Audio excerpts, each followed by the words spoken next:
নমস্কার বন্ধুরা, জয় ইস্ট বেঙ্গল। আজকে একটা গুরুত্বপূর্ণ আপডেট নিয়ে রাত্রের এই ভিডিওটা চ্যানেলে পোস্ট করছি।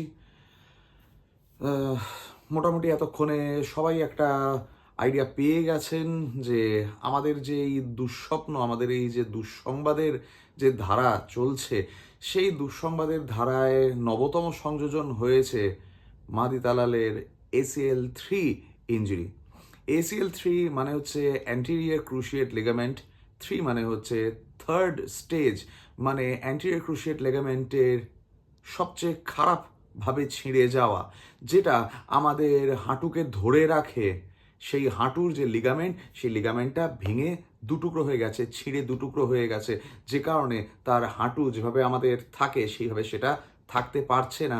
তার পক্ষে এই মুহূর্তে হাঁটাচলা করাটাই এক প্রকারের কষ্টকর অভিজ্ঞতা।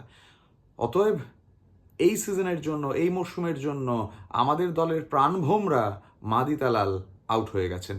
মাদি তালালের সার্ভিস আমরা এই সিজনে পাবো না, এটা বাস্তব সত্য। রবীন্দ্রনাথ বলেছেন, ভালো মন্দ যাহাই আসুক সত্য এলাও সহজে। কিন্তু এই সত্যকে কতটা সহজে নেওয়া সম্ভব আমার জানা নেই। অন্তত আমাদের সমর্থকদের কাছে, আমাদের ফ্যানাটিক্সদের কাছে কতটা বিষয়টা শকিং সেটা হয়তো বলতে পারবো না, বিয়ন্ড মেজার্স। তালাল আউট হয়ে গেছেন। তালালের সঙ্গে দিমিত্রিওসের যে জুটিটা তৈরি হয়েছিল, সেই জুটিটা ভেঙে গেছে। এই বছরের জন্য আমরা আর দিমি তালাল জুটিকে মাঠে পাবো না। এই ইনজুরির এক্সটেন্ট এতটাই যে তার ফলে তালালকে আমরা অন্তত এই সিজন তো বটেই, 9 থেকে 1 বছরের জন্য মাঠে আমরা দেখতে পাবো না। যদি 1 বছর হয় তাহলে আগামী সিজনের মাঝখান অবধি।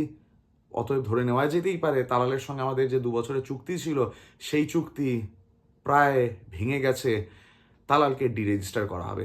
ডিরেজিস্টার করা মানে তার যে রেজিস্ট্রেশনটা রয়েছে এবছর ISL এর জন্য, সেখান থেকে তাকে সরিয়ে তার জায়গায় নতুন বিদেশি খোঁজ করতে হবে। নতুন বিদেশি নিয়ে আসা একই পজিশনে, সে কতটা তালালের মতন ট্যালেন্টেড, কতটা দলকে এইভাবে ভালোবেসে খেলবে, তালালের দায়বদ্ধতা নিয়ে কোনো প্রশ্ন ওঠে না।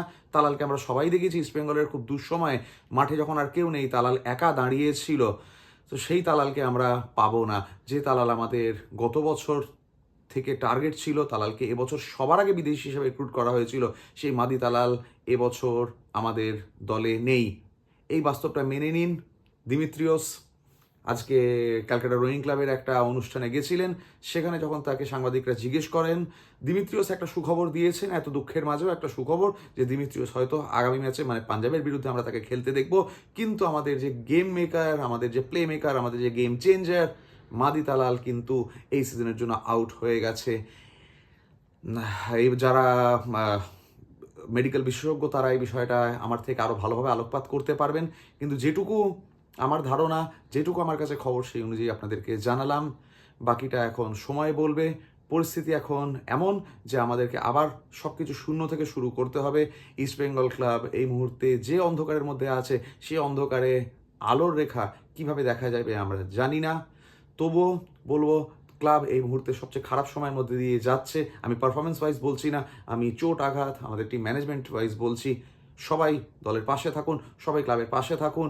আসুন মাদি তালালের নামে আমরা চ্যান্ট তুলি আগামী ম্যাচে, আগামী মঙ্গলবার 17 তারিখ পাঞ্জাবের বিরুদ্ধে। দেখিয়ে দিই কেন যুব ভারতী আমাদের দুর্গ, এবং সেই দুর্গে আবার ধ্বনিত মাদি তালাল, মাদি তালাল চান্ট। এই বলে আমি আমার এই ভিডিওটা আজকে এখানে শেষ করছি। ধন্যবাদ।